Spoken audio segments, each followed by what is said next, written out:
Hello investor, welcome back to my YouTube channel digital service. दोस्तों, आज इस video में हम बात करने वाले हैं दो ऐसे स्टॉक्स के बारे में जिसमें पहला आपका व्यू लॉन्ग टर्म का है और दूसरा हम वो स्टॉक बताएंगे जहां पर स्विंग ट्रेड के जरिए आप कुछ प्रॉफिट जनरेट कर सकते हैं। चैनल पर पहली बार आए हैं तो चैनल को सब्सक्राइब करना बिल्कुल ना भूलें। दोस्तों, स्टॉक मार्केट में आज भी कई सारे ऐसे स्टॉक्स हैं जहां पर काफ़ी अंडर वैल्यूड स्टॉक्स ट्रेड होते हुए दिखाई दे रहे हैं। बट आप लोगों को करना क्या है कि सही कोशिश, सही स्टॉक सिलेक्शन के द्वारा आपको उन स्टॉक्स को धीरे धीरे कर कर अपने पोर्टफोलियो में ऐड करना है ताकि लॉन्ग टर्म में आप एक अच्छा प्रॉफिट जनरेट कर पाओ।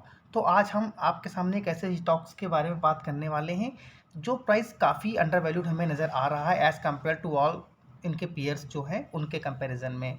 तो हम चलिए कंपनी के फंडामेंटल्स देखेंगे। कंपनी में अगर आप इन्वेस्टेड हैं तो आपको कंपनी में क्या टारगेट दिखाई दे सकते हैं कंपनी के शेयर्स में, और साथ ही साथ शॉर्ट में जानने की कोशिश करेंगे कि कंपनी किस बिजनेस पर काम कर रही है और फ्यूचर में इसकी डिमांड क्या रहने वाली है।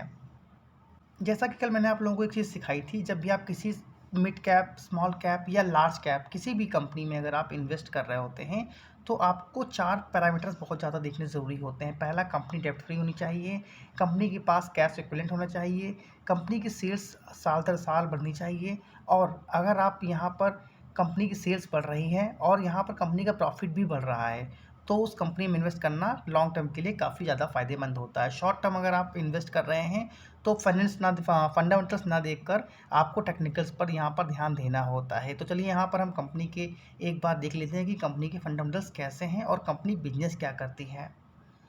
सबसे पहले अगर हम बात करें सेक्टर की, तो कंपनी एक ऑटो एंसिलरीज सेक्टर से बिलोंग करती है। मार्केट कैप मात्र 871 करोड़ का है, यानी स्मॉल कैप कंपनी है। एक साल में इस कंपनी ने अपने निवेशकों को 71% से अधिक के रिटर्न बनाकर कर दिए हैं। वहीं पर अगर हम बात करें सेक्टर की, तो सेक्टर ने मात्र 35% के रिटर्न ही बना कर दिए हैं। वहीं पर मार्केट ने भी इस स्टॉक के कंपेरिजन में सिर्फ 20% के रिटर्न बनाकर कर दिए हैं। यानी कि अगर रिटर्न के मामले में बात करें तो सेक्टर और मार्केट दोनों के कंपैरिजन में यहाँ पर कंपनी ने रिटर्न ज़्यादा अच्छे बनाकर कर दिए हैं अपने निवेशकों को।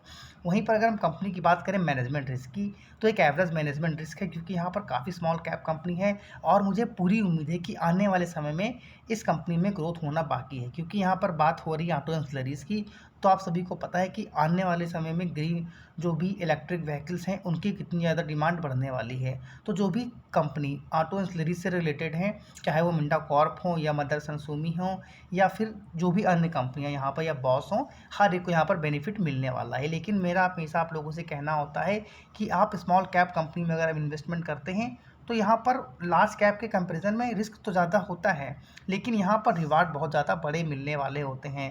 जैसे कि उदाहरण के तौर पे मैं बताना चाहता हूँ आप लोगों को कि मान लीजिए अगर आपने बॉस में इन्वेस्ट किया होता, तो बॉस में अगर एक साल में देखेंगे तो बहुत ज़्यादा रिटर्न आप लोगों को नहीं मिले हैं। वहीं पर इस कंपनी ने एक साल में अपने निवेशकों को 71% के रिटर्न बना कर दिए हैं। तो बॉस में भी एक बार हम देख लेंगे बाद में कि रिटर्न कितने बना कर दिए हैं एक साल के अंदर। लेकिन उसके पहले अगर हम बात करें कंपनी की इनसाइट्स की, तो यहाँ पर एवरेज क्वालिटी की कंपनी है, लॉन्ग टर्म का व्यू है आपका। तो यहाँ पर मैंने जैसे कि बोला कि अच्छा परफॉर्म कर सकती है कंपनी लॉन्ग टर्म में। वहीं पर अगर हम बात करें ऑटो एंसिलरीज की जितनी भी कंपनियां हैं, 90 कंपनियों में से इसका जो रैंक आता है 38 नंबर पर यहाँ पर आता हुआ दिखाई दे रहा है। अब आप समझिए, स्मॉल कैप कंपनी होने के बावजूद भी अगर ये 90 कंपनियों में से अंडर 40 के अंदर अपना स्थान बना रही है तो कितनी ज़्यादा पॉजिटिव बात है इस कंपनी के लिए। उसके बाद अगर हम 8 फैक्टर्स की बात करें जहाँ पर कंपनी में अच्छा काम हो रहा है, तो पहला रिटर्न ऑन कैपिटल एम्प्लॉयड 20 के आसपास का है, डेब्ट इक्विटी रेशियो 0.27 का है, डेब्टर टर्नओवर देखें तो 3.84 टाइम्स ज़्यादा दिखाई दे रहा है। नेट सेल्स भी इनकी हमको हाईएस्ट दिखाई दे रही है जो कि 175 करोड़ की है। प्रॉफिट आफ्टर टैक्स अगर देखें तो 17 करोड़ के आसपास का दिखाई दे रहा है। अर्निंग पर शेयर भी इनका हाईएस्ट है जो कि 13.67 का दिखाई दे रहा है। तो ये 8 पैरामीटर्स में कंपनी ने काफ़ी अच्छा यहाँ पर काम किया हुआ है। अब वहीं पर बात करें फंडामेंटल रेशियोज़ की, तो प्राइस अर्निंग रेशियो है स्टॉक का 14 का, और यहाँ पर पीईजी रेशियो देखें तो 0.60 का है। मैं हमेशा कहता हूँ कि किसी कंपनी में अगर 1% से कम का पीईजी रेशियो होता है तो उसका मतलब होता है कि वो स्टॉक अभी भी अट्रैक्टिव वैल्यूएशन पर ट्रेड होता हुआ दिखाई दे रहा है। बात करें रिटर्न ऑन कैपिटल एम्प्लॉयड और रिटर्न ऑन इक्विटी की, तो काफ़ी शानदार हमको यहाँ पर नज़र आ रहे हैं। एक स्मॉल कैप कंपनी होने के बावजूद भी ये 15% से अधिक का यहाँ पर रिटर्न ऑन कैपिटल एम्प्लॉयड बनाने में कंपनी सफल हुई है। इसके अलावा यहाँ पर डिविडेंड भी कंपनी देती है, 0.39 का डिविडेंड है। अगर हम बात करें यहाँ पर इनके पीयर्स की, तो आप लोगों ने देखा Bosch, tube investment, Uno Minda, Sona BLW, Motherson ring, JF commercial जैसे इनके पीयर्स हमको दिखाई दे रहे हैं। आप लोग को नाम बता देता हूँ मैं यहाँ पर। कंपनी का नाम है टॉल ब्रोस ऑटो। अब देखिए, सिर्फ नाम देख लेना ही काफ़ी नहीं होता है। अगर आप इस कंपनी के मार्केट कैप देखें तो यहाँ पर इसका मार्केट कैप है कितना, 883 करोड़ का। वहीं बॉस का कितना है, 56,000, और मदरसन सुमी का भी आपका 56,000 के आसपास का हमको दिखाई दे रहा है। वहीं पर अगर हम बात करें कंपनी की अगर हम बात करें यहाँ पर जो लार्ज कैप कंपनियां हैं, उन्होंने एक साल में, जैसे बॉस ने 37% के रिटर्न बना कर दिए हैं, वहीं पर मदरसन सुमी ने मात्र 3% के रिटर्न ही बना कर दिए हैं। अब आप समझ सकते हैं कि ये स्मॉल कैप कंपनी कितना अच्छा रिटर्न बना कर दे रही है अपने निवेशकों को, और अभी भी काफ़ी ज़्यादा पोटेंशियल है कि आपके पैसों को यहाँ से ये कम से कम 1000 से 1200 के टारगेट ईजिली दिखा दे आने वाले अपकमिंग मंथ में। अब ऐसा मैं क्यों कह रहा हूँ कि यहाँ पर कंपनी के प्रॉस की बात अगर करें तो कंपनी ने लास्ट 5 ईयर्स में 22% के CAGR से अपनी प्रॉफिट ग्रोथ को बढ़ाया है। उसके अलावा यहाँ पर कंपनी का रिजर्व अगर आप देख सकते हैं तो यहाँ पर रिजर्व आप देख लीजिए, यहाँ पर 235 करोड़ का रिजर्व था लास्ट ईयर 2021 में, जो कि मार्च 2022 में बढ़कर 290 करोड़ का हमको दिखाई दे रहा है।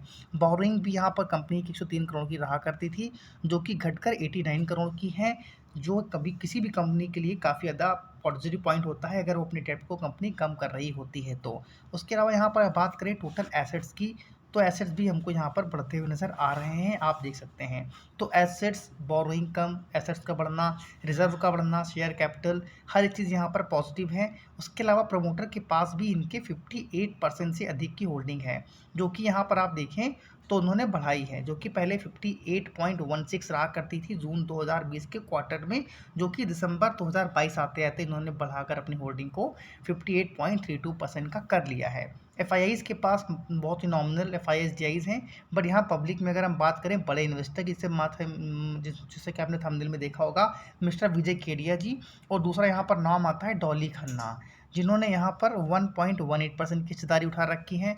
वहीं पर विजय केडिया जी ने 2.27% का स्टेक लिया हुआ था, लेकिन यहाँ पर इन्होंने प्रॉफिट बुक कर रहा है, और अभी इनके पास 1.31% की होल्डिंग अभी रखी हुई है। तो आप समझ सकते हैं कि बड़े इन्वेस्टर भी यहाँ पर इस स्टॉक को बाय कर रखे हुए हैं। अब मैं ये बिल्कुल नहीं कह रहा हूँ कि किसी बड़े इन्वेस्टर ने अगर इन स्टॉक्स में एंट्री ली है तो आप भी लीजिए, लेकिन एंट्री आपको तब लेनी है जब कंपनी के फाइनेंस, कंपनी की फंडामेंटल स्ट्रांग हो, कंपनी की जो भी प्रॉफिट ग्रोथ है, कंपनी के जो रेवेन्यू है अगर वो बढ़ रहे हैं, तो डेफिनेटली आप एज अ रिटेल इन्वेस्टर यहाँ पर एंट्री ले सकते हो। तो वहीं पर अगर हम बात करें कंपनी के एनुअल रिपोर्ट की, तो एक बार आप लोगों से यहाँ पर निवेदन करूँगा, कंपनी की एनुअल रिपोर्ट जाकर आप लोग पढ़िएगा। यहाँ पर उन्होंने क्या क्या प्लान्स किए हैं हर एक चीज़ के बारे में यहाँ पर दिया हुआ है। वीडियो बहुत लंबा हो जाएगा, नहीं तो मैं आप लोगों को बताता, लेकिन यहाँ पर जो पॉजिटिव चीज़ देखी है, अगर आप रेवेन्यू आप यहाँ देख सकते हैं, revenue, EBITDA, profit, cash profit, earning पर शेयर, हर एक चीज़ यहाँ पर हमको बढ़ती हुई नज़र आ रही हैं। उसके अलावा यहाँ पर अगर इनके प्रोडक्ट्स को देखें तो प्रोडक्ट में आप देख सकते हैं इस तरह के प्रोडक्ट कंपनी बना रहे हैं, और टोटल रेवेन्यू का जो टर्नओवर इनका दिखाई दिया है 2021-22 का, उसका भी सारा यहाँ पर डिटेल दिया हुआ है। कंट्रीब्यूशन क्या रहा है, हर चीज़ यहाँ पर इन्होंने अपने एनुअल रिपोर्ट में दर्ज करी है। तो आप चाहो तो यहाँ पर एक बार एनुअल रिपोर्ट भी इनकी जाकर पढ़ सकते हो। आप देख सकते हैं एक्सपोर्ट, OEM, अदर्स के थ्रू क्या इनका रेवेन्यू ब्रेकअप है। तो मेनली इनका जो रेवेन्यू जनरेट हुआ है हमको एक्सपोर्ट के थ्रू आता हुआ दिखाई दे रहा है, यानी कि क्लियर कट संकेत है कि कंपनी सिर्फ इंडिया में नहीं बल्कि ऑल इंडिया, उसके अलावा इंटरनेशनल यानी कि वर्ल्ड वाइड भी यहाँ पर कंपनी काम करती हुई नज़र आ रही है। उसके अलावा देखिए सारे प्रोडक्ट कंपनी के हैं, जो कि आप समझ सकते हैं कि कितने ज़्यादा यूज़फुल होने वाले हैं, जो भी ऑटो एक्सेसरीज के, जो भी ऑटो इंडस्ट्री के जो भी पार्ट्स हैं वो कंपनी बना रही है, तो कितना ज़्यादा यूज़ है इनका आने वाले अपकमिंग ईयर्स में। अब यहाँ पर अगर हम बात करें कंपनी के स्कोर बोर्ड की, तो वैल्यूशन हाई दिखा रहा है, क्योंकि यहाँ पर कंपनी का प्राइस जो है क्या बोलते हैं, मार्केट जो इनकम है उसके अकॉर्डिंग प्राइस थोड़ा सा बढ़ गया है, लेकिन हाँ अगर आप इनके पीयर से कंपेयर कर रहे हैं तो अभी भी ये प्राइस हमको अंडर वैल्यूड दिखाई दे रहा है स्टॉक। प्रॉफिटेबिलिटी हाई है, एंट्री पॉइंट गुड है, स्टॉक अभी अपने ओवरबॉट जोन के अंदर ही है। अभी अभी अभी यहाँ पर इसके अंदर बाइंग स्टार्ट हुई है। रेड फ्लैग देखें तो कोई भी रेड फ्लैग कंपनी के ऊपर नहीं है, यानी कि कंपनी के ना ही शेयर गिरवी है, और ना ही इनके ऊपर, ना ही कंपनी ASM और GSM लिस्ट के अंदर आती है। अब बात करें इस कंपनी की, तो ये कंपनी में आज हमको करीब इंट्राडे के अंदर 12% की तेज़ी दिखाई दी। अब तेज़ी आने की बात नहीं, आप लोग जो हमारे पुराने व्यूअर्स हैं, आप सभी को पता होगा कि 1 साल पहले भी मैंने इसके ऊपर वीडियो बनाकर दिया था और अब यहाँ पर क्लियर लिखा था कि रिस्क लेने की हिम्मत रखते हो तो पैसा लगा दो, विजय केडिया एंड डॉली खन्ना जी ने खरीदा।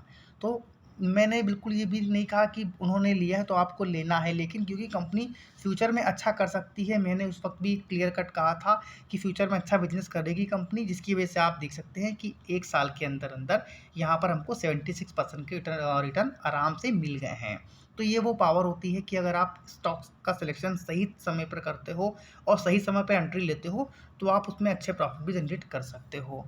तो अब इस स्टॉक में जैसा कि मैंने बोला, अगर आपने निवेश कर रखा है तो आपको यहाँ पर 1200 के टारगेट दिखाई दे सकते हैं। देखिए, एक हमारे जो व्यूअर्स हैं उनका यहाँ पर देखिए, उन्होंने यहाँ पर हमको व्हाट्सएप किया था और उन्होंने यहाँ पर 567 के प्राइस से स्टॉक को बाय किया हुआ है और अभी इनको जो है 27% का प्रॉफिट भी आता हुआ नज़र आ रहा है। आज के दिन देखिए 12% का यहाँ पर इंटरडे में तेज़ी थी और उनको यहाँ पर प्रॉफिट कितना हुआ 13.77 का आज के दिन, क्योंकि ये कंपाउंड की पावर है।